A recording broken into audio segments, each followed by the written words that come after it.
Hey everyone, Totem God here, coming at you with a Inquisitor Freezing Pulse Totem build for patch 3.15 Expedition League. And today we're going to just get into why I would make a Freezing Pulse Totem build first. Then we're going to do a little bit of a map demo to show you guys the strength of the build, how it works, and then I'm going to come back out of the map and explain things in my hideout for a bit more. That way, basically, if you're fine just seeing how the build plays and you just want to follow the PoE, you can do that. It'll be linked in the description.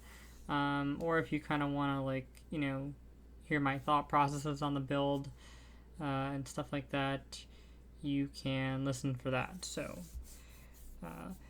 why would I make a Freezing Pulse Totem build in patch 3.15? So, basically, the thing a lot of people are doing is Forbidden Right totems, and it's very powerful. However, the ailment threshold kind of got changed in 3.15, where now it's supposedly easier to freeze stuff. How much so, I'm not entirely sure, because we did get a pretty huge damage nerf that, even though the nerf didn't really hit totems as hard as some other build, it still definitely hit totems, and totems didn't do the most insane damage prior to the nerf either.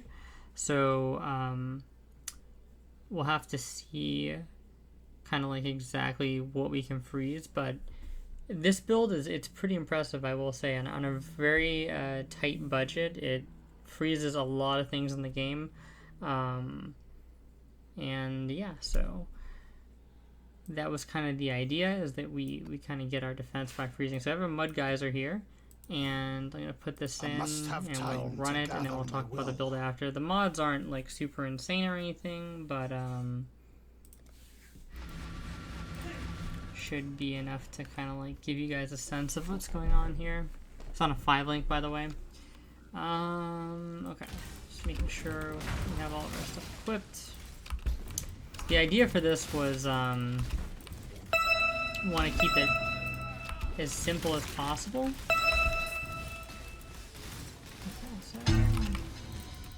Not going to pick up any shrines or anything, we just want the pure totem strength in itself. Basically just shield charge, place totems, put sniper's mark down when there's a tough enemy, use flame dash when you can't get over chasm or something like that, or something where you need an actual dash. We're going to have to, okay, so this is the boss. I want to see if we can freeze him. It's kind of hard to tell there. Didn't seem freeze, but he was definitely 30% slowed, as well as shocked. So what we're gonna do here, it's immunity, nice, okay. These are kind of annoying sometimes, to be honest. I don't want to spend too much time min-maxing here. Not really the point of this. Are you sure about that one? Seems risky. Kind of want to make sure that there's no freeze immunity stuff, because it's fine. We'll go with that. So how we play around these typically is I try and get my totems as close as possible to the actual sites. And that's so that they do max damage and have the best chance of freezing things.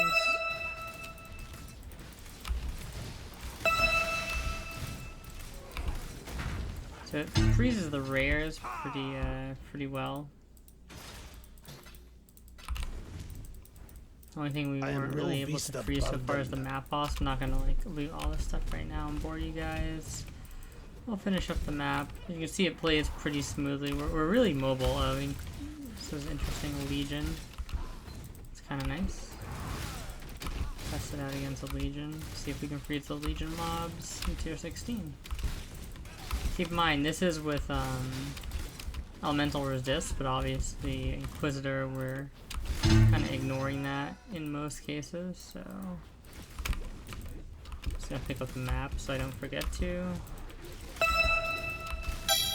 I must have time to gather my will.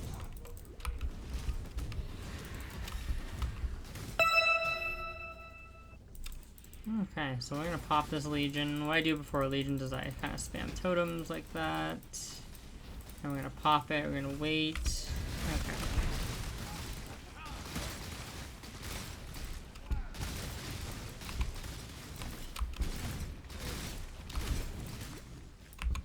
I am no beast of burden. We got a decent amount of it there. Sometimes it's hard to completely min-max your Legion when you only have 5 totems. Having 6 totems definitely helps. You have to be kind of careful here because there's chain on the map. We're freezing things pretty consistently, even things that are very far away from us, which is actually super strong. Yeah, we don't have the chain I am no beast of removal burden. thing right now, so yeah, it's pretty much the map. Okay, so we'll head back and we'll talk about the build. Okay. Yeah, so kind of like the thought process behind this was like, we want to make something that can freeze most of the game, keep you relatively safe while being on a super small budget that was totems essentially. And that's the motivation for going Inquisitor, because Instruments of Virtue giving us Battle Mage is absolutely huge for the build being able to freeze, because Freezing Pulse obviously has a high damage effectiveness, right? So flat damage is really good on it, and this allows you to get tons of flat damage, which you'll see when I show the gear, essentially. So that's a really big asset to the build, and then 16% more damage. You know, can't go wrong with that. It is nearby enemies, so like when you're playing on the periphery, it's not going to always be active, but a lot of times, like if you're standing near something dangerous, like an abyss is opening, or like an expedition is opening, you can stand close enough until you see like kind of what comes out, and you'll see if it got frozen or not. And if it's getting frozen, thanks to this, you can just kind of stand there, right? And if it's not getting frozen, you can dip. So I do find it pretty useful still in most cases. And also the 8% less LA taken is very nice. These nodes typically, one might argue that they wouldn't really affect your kind of like max freeze potential that much. And Righteous Providence definitely wouldn't, because it's just crit, although it is very good for our throughput DPS. But Inevitable Judgment kind of does against strong single targets, because it allows us to just use Sniper's Mark, which is a better curse than Frostbite. So, and especially in a map situation like we were in, where there's you know, added resistances onto the map already, or there's elemental equilibrium, you're not going to want to have to drop Frostbomb and Frostbite for every pack. It's just like really annoying. It costs like kind of globals. You essentially, you know, are not moving when you're casting those, even though they do have a very short cast time, so you're kind of vulnerable to taking damage. So going Inquisitor just allows for a really simple playstyle, which this build is geared towards. It's geared towards new players, right? I want to do a totem build. I want to do something that's like pretty safe. I don't have to like get super bulky to not die on. I don't have to invest a lot of currency in it. So that's basically the plan here, and I feel like Inquisitor accomplishes that the best, because it makes things very kind of like AFK. You'll notice the gameplay was pretty much just dashing around placing totems, and yeah, so that's what Inquisitor allows. You don't have to put all those extra curses up for every pack, or frost bombs, things like that. Now, the tree. So we have 2 first snows, which is pretty much obvious with Freezing Pulse. I've seen people run Rain of Splinters before. I wouldn't recommend running Rain of Splinters this league, because it's kind of expensive if you're you know, working on a budget, but you don't really need it anyway. Definitely want increased effect of non-damaging ailments on these, or some other useful implicit. I mean, the thing is like they're so cheap, right? So you can kind of either buy one cheap that already has something on it. I think these were 5 chaos, or you can kind of just vol spam them yourself if it's early on in the league and people aren't selling them. So definitely try and get something like that on those. for the serious fight, these are a good jewel to have the Corrupting Blood immunity on, although sometimes that can be a bit expensive. We have Self-Flagnation. This is standard for any type of Soul Mantle Kikazaru build. This is not even a well-rolled one, really. It's pretty decent, but not too expensive. I think it was like 5C. The cluster. So the cluster is not needed at all, but one thing I will say is having an Ancestral Inspiration notable from the cluster is actually really nice, because this build obviously doesn't get Arcane Surge from casting like a Flame Dash or something like that. So it's nice having it just come from the totem placement.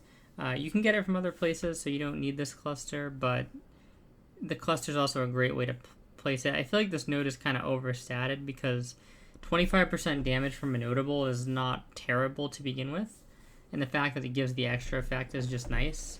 So, like, one would argue that you're not obviously going to count the 10% more into the cost of the notable, right? Because you can get Arcane Surge in a bunch of different ways, but for a build that uses Blood Magic, this is just a very efficient node, in my opinion, and saves you a lot of trouble finding Arcane Surge elsewhere.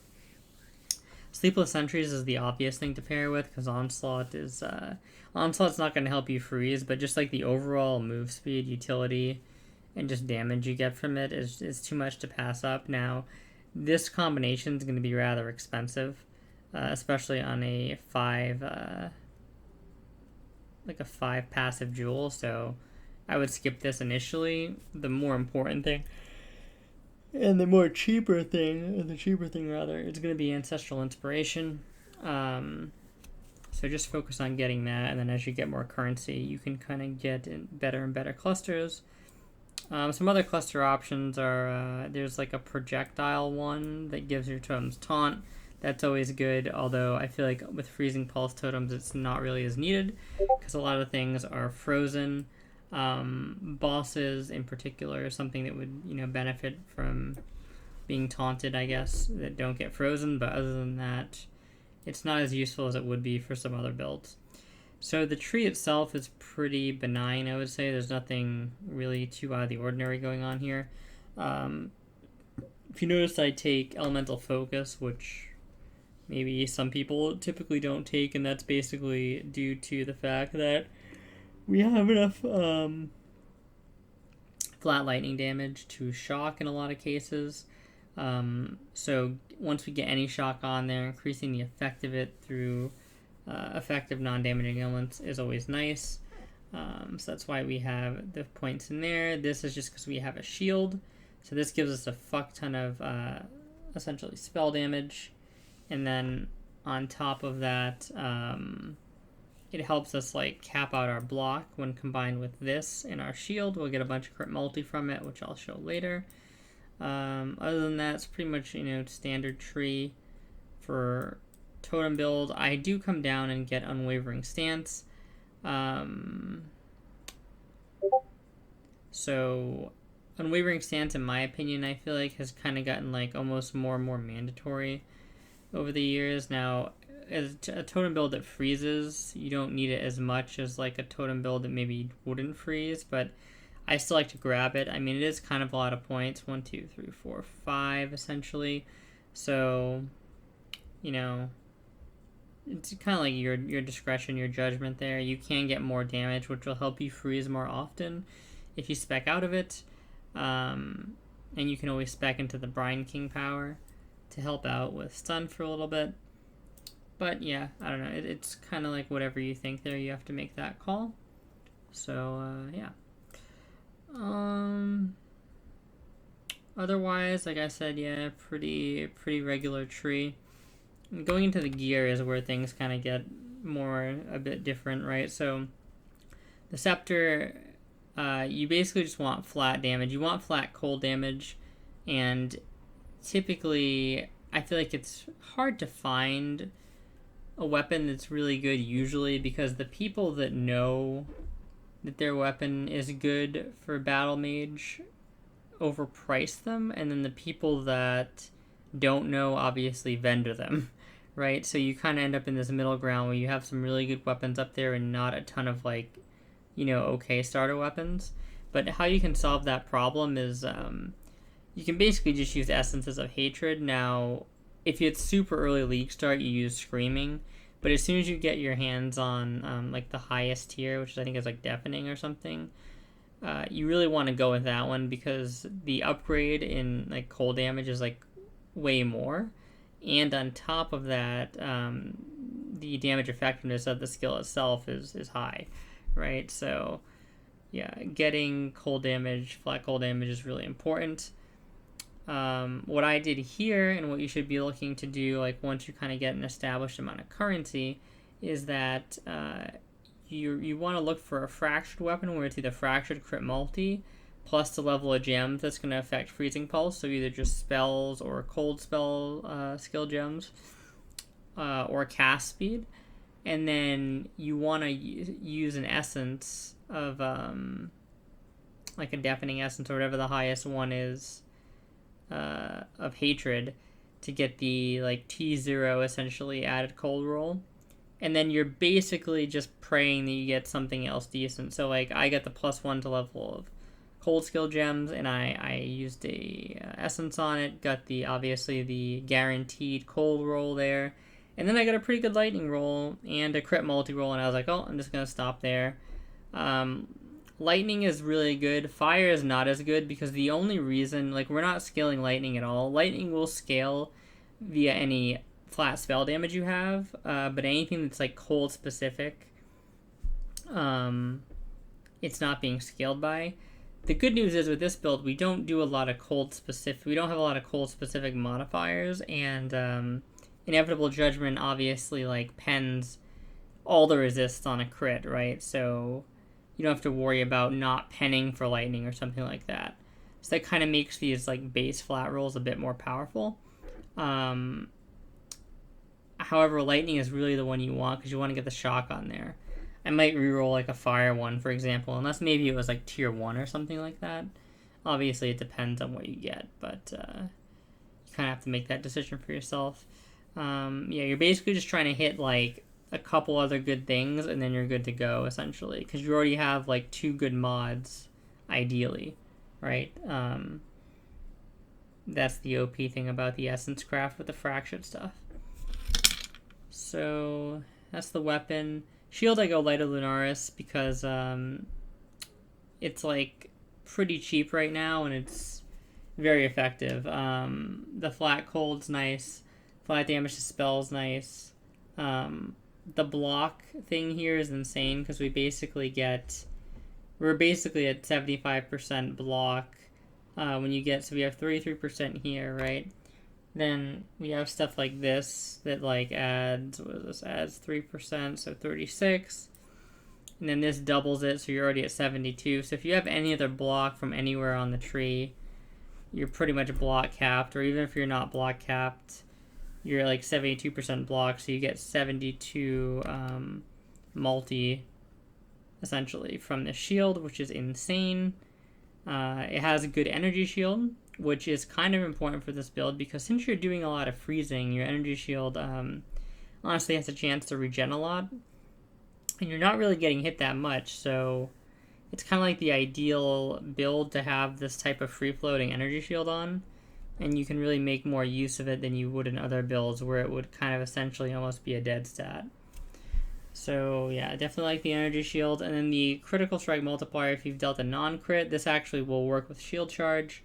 So since you're going to be shield charging around, you're probably not going to be critting because you don't have a lot of crit invested into the shield charge itself, which means that, you know, if you do hit a pack or something like that, the odds are you're proccing this extra 25% multi. So you could essentially have a decently high uptime on effectively 100% multi from this shield, as well as like normal spell crit and cold damage to spells. It's just really strong, and you get fortify if you hit stuff. So it's a nice little added defensive layer for a build that has pretty much no defensive layers. Like 20% reduced damage is good regardless, right? For the Soul Mantle setup, we obviously just have the Soul Mantle here with the 2 Kikizarus. Now, I have these with the Intrinsic Catalyst, I think, to increase the or the caster one, whatever it's called, reduced effective curses on you. But, so I have 2 of those, and then that brings me to 48% per, so we're at 96%, and then 5% from this.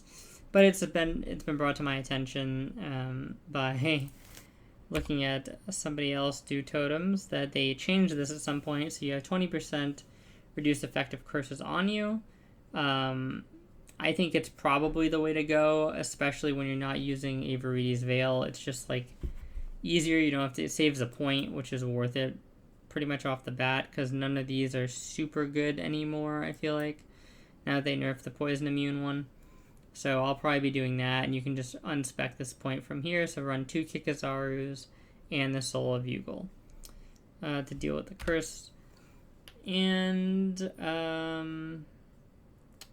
yeah, so the helm is probably like the thing that makes this build, right? So a lot of people look at it and like, oh, you're using it for the damage, and the damage is a great. The fact that it adds lightning is super important because we really need flat lightning to help shock. Right now we don't have the lightning enchant on boots, which in my opinion is what you'd want. You get pretty close to crit cap with this build, especially with a diamond flask up. So running the 120% increased chance of critical strike if you haven't killed recently isn't quite as good in my opinion as just using the flat lightning damage, especially on a skill like Freezing Pulse that scales it well. So, and especially on a, when you're running Inquisitor, so the damage is going to be penned anyway, right? But yeah, the lightning damage is really good, but in reality, this is just really good for the blood magic aspect, because we really, and because it's not a gem and it's just giving you blood magic, you don't suffer from the multiplier, which can sometimes make blood magic really hard to use. So it's kind of like a win-win, and it allows us to like circumvent all the issues revolving around mana, right? Because if we didn't have that, we'd kind of have to invest into mana to have a stable cast rate, especially if we get into a map where there's like the regen's lower and stuff like that. We'd have like really bad mana problems. Could use a mana flask for sure. That's not the end of the world, but I just really like the helm. The fact that it adds the flat damage is kind of like the cherry on top, and we get a free aura with it, so it's kind of nice. You have to think of it as like any mana passives you get on gear is taking away from life, resist, and damage you could have got there instead. And then any points you put in the tree towards mana is again taking away from damage, which, is going to make you freeze less, essentially, not having as much damage. So things to keep in mind.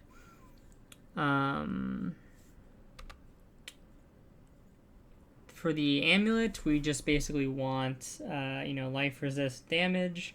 Pretty much exactly what you see here. Once you get your gear together, you're probably going to have an abundance of resistances. So the thing you might want to do is not have a resist on here and instead put totem placement speed. And if you get totem placement speed on your boots and your neck, you won't have to anoint Shamanistic Fury. The only reason why we have this anointed is because the placement speed drought, essentially, from not having it on neck.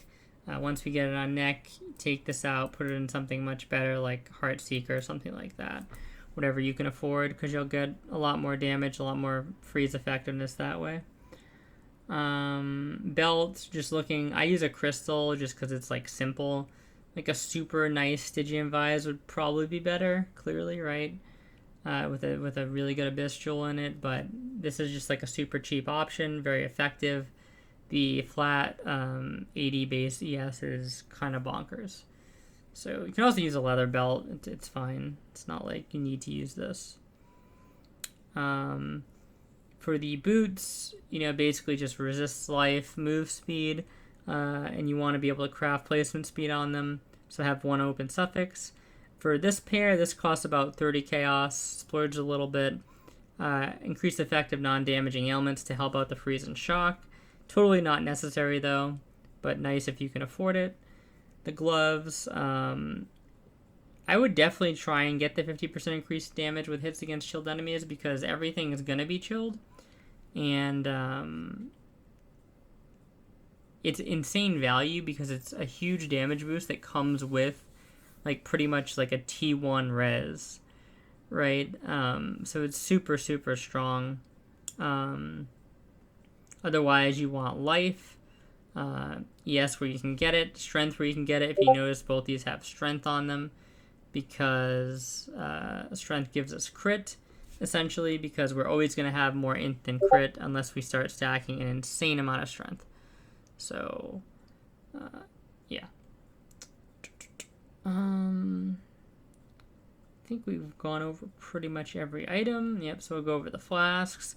Basically, just use a Panic of Staunching. Panicked is like just super good, especially when you don't have much health, because you're easily reduced below 50% when you take that big hit. So this is just more effective than like a Seething or anything, right? It's just purely better. Like, you're really not going to be using this flask in a situation outside of what would be your panic threshold. So it's perfect for that, essentially. We obviously want something to break out of freeze. And, you know, a Flask of Heat makes sense. And then, obviously, since you're probably going to be taking cold damage, I just have it on a Sapphire here. You could put it on whatever you wanted, but that's what I have it on. Obviously, just a move speed flask here with charge recovery movement speed. Then I use one of these, put it on a Chaos Flask to buff up the Chaos Resistance, because poison is really a problem for this this build, because we don't have much life, as you can see, and we really don't have a lot of Chaos Res. It's actually kind of hard to get Chaos Res without giving up some other things and making the build a bit more expensive. So this flask goes a long way, for sure. And then obviously a Diamond Flask. This one's not rolled particularly well, but you know, whatever roll you can get that's good, use it. And that's pretty much the flask situation. In terms of the abilities, I'll just go over them really quick, and I'll go over the link. We got Steel Skin, which is on essentially like when you move. So it'll just periodically come on, because again, we're trying to make this simple AFK for new players, right? Stone Golem just helps to provide a little bit of buffer in terms of the life regen. So we have to really spam to even go down at all, and this is unrealistic in a map scenario.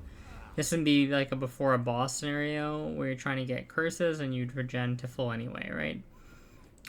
Freezing Pulse Totem, obviously. Shield Charge, or movement skill. Sniper's Mark for single target damage.